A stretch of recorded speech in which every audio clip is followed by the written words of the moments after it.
देश दुनिया में कोविड के मामले तेजी से बढ़ रहे हैं। कोविड के नए वेरिएंट ओमिक्रॉन के मामले भी लगातार बढ़ते ही जा रहे हैं। कोविड से लड़ने के लिए पिछले साल 2 वैक्सीन इंडिया में शुरू हुई थी। एक थी कोविशील्ड और दूसरी थी कोवैक्सिन। कुछ समय बाद रशिया में बनी वैक्सीन स्पुतनिक को भी मंजूरी मिल गई थी। अब ऐसे कई मामले देखे गए हैं जिनमें दोनों डोजेस लगने के बाद भी कोविड हो गया है। डॉक्टर्स का कहना है कि ऐसा बिल्कुल मत सोचिए कि दोनों डोज लगने के बाद आपको कोविड नहीं होगा। चांसेस हैं कि आपको कोविड हो सकता है, पर हाँ, आप अस्पताल में भर्ती नहीं होंगे, इसके चांसेस बहुत कम हो जाएंगे। आपके क्रिटिकल होने के चांसेस बहुत कम हो जाएंगे और इंसान मौत से भी बच सकता है। इसलिए वैक्सीन लगवाना, वो दोनों डोज लगवाना बेहद जरूरी है। अभी हाल फिलहाल में खबरें आई कि भारत सरकार ने 2 नई वैक्सीन को मंजूरी दी है। साथ ही कोविड से लड़ने के लिए एक नई दवाई को भी मंजूरी मिल गई है। हमें सेहत पर बहुत सारे लोगों के मेल्स आए हैं जो इन नई वैक्सीन और दवाई के बारे में जानकारी हासिल करना चाहते हैं। वो जानना चाहते हैं कि ये वैक्सीन और दवाई कौन सी है, क्या ये लगवानी चाहिए, ये कैसे काम करती हैं, अभी पुरानी वैक्सीन से कैसे अलग है। भाई, कोविड से लड़ने के लिए जितने भी हथियार हमारे पास हैं, सबके बारे में पुख्ता जानकारी होना बेहद जरूरी है ताकि आप खुद को और अपने परिवार को कोविड से बचा सकें। तो सबसे पहले जानते हैं इन नई वैक्सीन के बारे में। कोविड से लड़ने के लिए 2 प्रकार की नई वैक्सीन भारत सरकार ने अप्रूव करी है। उसमें कोवैक्स और कॉर्बेवैक्स नामक 2 वैक्सीन है जो हमारी लड़ाई को हमारे को और सुदृढ़ बनाएंगी। अभी तक जो वैक्सीन थी, जो आपने फाइजर, मॉडर्ना या जॉनसन जॉनसन की सुनी होगी, वो mRNA प्लेटफॉर्म की वैक्सीन थी, मतलब RNA फॉर्म जो के शरीर में जाके इंसाइट करता है और इम्यूनिटी को डेवलप करता है। उसके बाद हमारी कोवैक्सीन है जो स्वदेशी वैक्सीन है, जो स्वदेशी तरीके से निर्मित है। होल किल्ड वायरस वैक्सीन है, मतलब वायरस को मारा गया, सस्पेंड किया गया और शरीर में डाल दिया गया सो दैट शरीर पहचान पाए कि वायरस कैसा दिखता है। इसी के साथ में एस्ट्राजेनेका की जो ऑक्सफोर्ड ने बनाई, पर हमने उसको प्रोड्यूस किया इस देश में सीरम इंस्टीट्यूट के साथ में, वो वैक्सीन थी एडिनोवायरस वैक्सीन। मतलब उसमें वायरस का एक पार्ट था जो एडिनोवायरस में डाला गया और जो शरीर में डिलीवर करता है उस पार्ट को, और वायरस उस प्रकार से वैक्सीन बनाता है। ये डमी प्रकार का है शरीर को बताने के लिए, कि शरीर को बेवकूफ बनाने के लिए कि कहीं ना कहीं वायरस के अटैक में है और शरीर उसके अगेंस्ट में एंटीबॉडीज बनाती हैं। अब आई है नई प्रकार की वैक्सीन जो कि प्रोटीन बेस्ड वैक्सीन है, कोवोवैक्स और कॉर्बेवैक्स। कॉर्बेवैक्स हिंदुस्तान के बायोलॉजिकल ई ने बनाई है, यूएस के डेनवर इंस्टीट्यूट के साथ मिलके। ये एक प्रकार की वैक्सीन है जो यीस्ट में बनाई जाती है, मतलब आरबीडी प्रोटोकॉल जो है, रिसेप्टर बाइंडिंग प्रोटीन डोमेन जो होता है, जहां से वायरस शरीर में इन्फेक्ट करता है, उसके छोटे से प्रोटीन के पार्ट को लिया गया, यीस्ट के अंदर डाला गया, यीस्ट में उसको बढ़ाया गया, प्यूरिफाई करके उस प्रोटीन के प्रोडक्ट को सस्पेंड करके शरीर में डाल दिया गया। इसका मतलब mRNA वैक्सीन, किल्ड वैक्सीन और अब प्रोटीन वैक्सीन का निर्मित हुआ है। और ये हिंदुस्तान में स्वदेशी डेवलप्ड वैक्सीन है जिसकी एफिकेसी 89% पाई गई है और ये सून हमारे को उपलब्ध होगी। इसकी 2 डोजेस लगाई जाती हैं। 2 से 8 डिग्री पे इसकी स्टोरेज फॉर्म है। mRNA वैक्सीन के साथ क्या परेशानी थी, उसको फाइजर वैक्सीन को -80 पे स्टोर करना पड़ता था। मॉडर्ना वैक्सीन फिर भी 4 डिग्री पे स्टोर होती थी। कोविशील्ड और कोवैक्सीन को भी नॉर्मल तरीके से स्टोर करके दिया जा सकता था ताकि दुर्गम एरियाज में भी वैक्सीनेशन के प्रोसेस को आसान किया जाए। तो ये स्वदेशी वैक्सीन जो कॉर्बेवैक्स है, ये भी 2 से 8 डिग्री में है। इसको कोई फेस्टिडियस सॉल्यूशन नहीं चाहिए स्टोरेज के लिए। दूसरी इसके बाद वैक्सीन आती है कोवोवैक्स वैक्सीन, जो अगेन यूएस से निर्मित है, बट उसको सीरम इंस्टीट्यूट ने प्रोड्यूस किया है अपने देश में।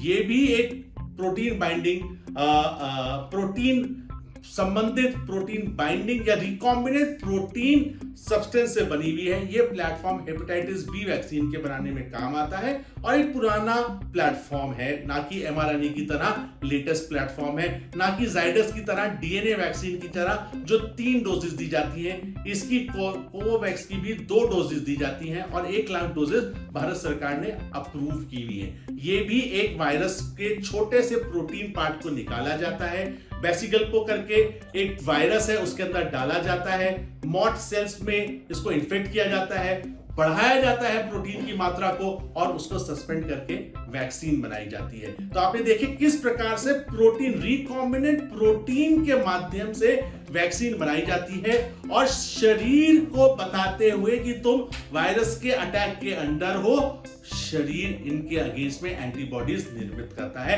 तो हर वैक्सीन की अपनी अपनी सुविधाएं हैं, अपने अपने स्टोरेज फॉर्म्स हैं और अपनी अपनी फायदे हैं। एमआरएनए वैक्सीन के साथ में दुष्प्रभाव थोड़े शायद ज्यादा होते थे, पर इन नई वैक्सीन के साथ में दुष्प्रभाव कम से कम देखे गए हैं और सेफ पाई गई है। कोविड में सिर्फ वैक्सीन ही नहीं, नई प्रकार की दवाइयां भी कोविड को हराने के लिए तत्पर है। उसी के चलते हुए मोलुपिराविर करके एक दवाई है जिसे WHO ने इमरजेंसी ऑथराइजेशन दिया है। ये दवाई 18 साल से ऊपर के वयस्कों में यूज होती है। ओरल दवाई है, 200 मिलीग्राम की टैबलेट में आती है और 800 मिलीग्राम की गोली सुबह और शाम 5 दिन तक खानी होती है। 5 दिन से ज्यादा इस दवाई को नहीं खाना होता और आपके सिम्टम के ऑनसेट के साथ अगर आप हाई रिस्क हैं या आप में बीमारी माइल्ड है पर हाई रिस्क में जा सकती है, मतलब आप 60 साल से ऊपर हैं, डायबिटीज है, हाइपरटेंशन है, जहां पे माइल्ड बीमारी भी सीवियर बन सकती है, वहां पे इस दवाई का सबसे ज्यादा उपयोग पाया गया है, क्योंकि स्टडी ये बताती है कि ये वायरस के ट्रांसमिशन को और रेप्लिकेशन को 50% से ज्यादा कट डाउन करती है।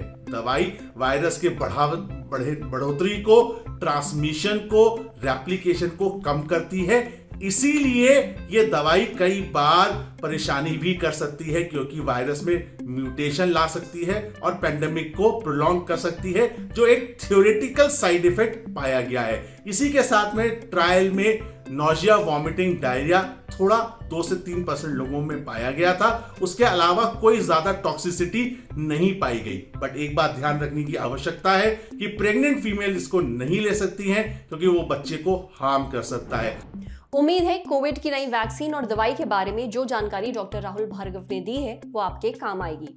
जिन लोगों ने अभी तक दोनों डोजेस नहीं लगवाए हैं वो वैक्सीन जरूर लगवाएं, साथ ही मास्क पहने रहें अपनी और अपनों की सुरक्षा के लिए। अब बढ़ते हैं सेहत के अगले सेगमेंट की तरफ। कोविड से बचने के लिए आपके शरीर में एंटीबॉडी होना बहुत जरूरी है। ये तो आपने काफी बार सुना होगा, पर ये एंटीबॉडी होती क्या है, जानिए हमारे सेगमेंट तन की बात में।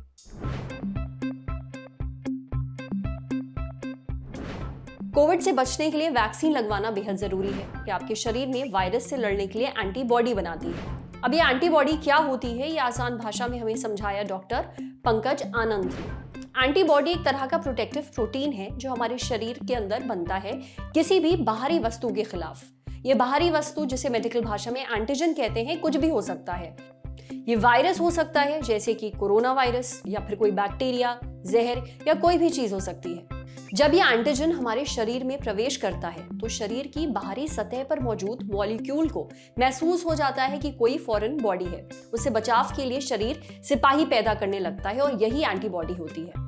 जब कोई फॉरेन बॉडी या फॉरेन सब्सटेंस शरीर में प्रवेश करता है तब कुछ विशिष्ट कोशिकाएं, विशिष्ट प्रकार के व्हाइट ब्लड सेल्स, जिनको हम बीटा सेल्स या फिर बीटा लिम्फोसाइट्स कहते हैं, उस एंटीबॉडी या फॉरेन बॉडी से जुड़ जाते हैं।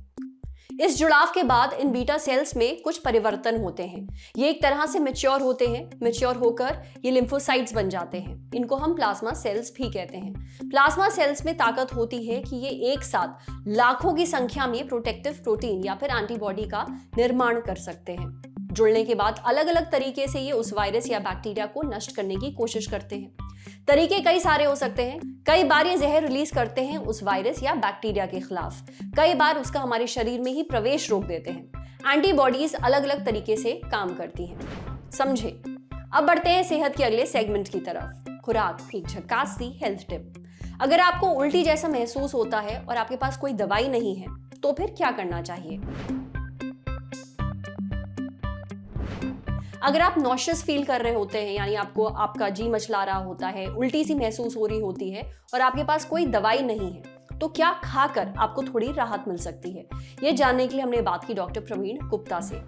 जी मचलाने या उल्टी होने पर ORS पिया जा सकता है, जो पेट के एसिड को न्यूट्रलाइज करता है। ड्राई बिस्किट, क्रैकर्स या फिर ब्लैंड फूड जैसे टोस्ट या व्हाइट राइस खाने से भी पेट का एसिड न्यूट्रलाइज हो जाता है और नौशिया से आपको आराम मिल सकता है। इसके अलावा ginger ale, mint tea, lemonade, पानी पीने से भी राहत मिल सकती है जो हमारे पेट के एसिड को न्यूट्रलाइज करके उसे शांत करता है। लेमनेड में कुछ ऐसी स्मेल होती है जो हमारी नौशिया की फीलिंग को खत्म करती है, उसे मार देती है। जिंजर यानी अदरक में कुछ ऐसी प्रॉपर्टीज होती हैं जो पेट में जाकर बढ़ते हुए एसिड को शांत करती हैं, जिससे हमारा जो नौशिया है वो रुक जाता है। हम सौंफ खा सकते हैं जो पाचन शक्ति को बेहतर करती है। साथ में लौंग खाना भी आरामदेह हो सकता है, जिसका जूस हमारे पेट में जाकर उसको शांत करता है और धीरे धीरे उल्टी को कम कर देता है। आज सेहत पर इतना ही। अगर आप एक डॉक्टर हैं, हमसे कुछ शेयर करना चाहते हैं तो जो ईमेल आईडी इस वक्त आपको अपनी स्क्रीन पर दिख रही है उस पर हमें एक मेल भेज दीजिए। ये वीडियो फेसबुक पर देख रहे हैं तो हमारे फेसबुक पेज को लाइक करिए, यूट्यूब पर देख रहे हैं तो हमारे चैनल को सब्सक्राइब करिए, बेल आइकन पर जरूर क्लिक कर दीजिए ताकि जब भी हम कोई नया वीडियो अपलोड करें तो उसका नोटिफिकेशन आप तक सबसे पहले पहुंचे। शुक्रिया।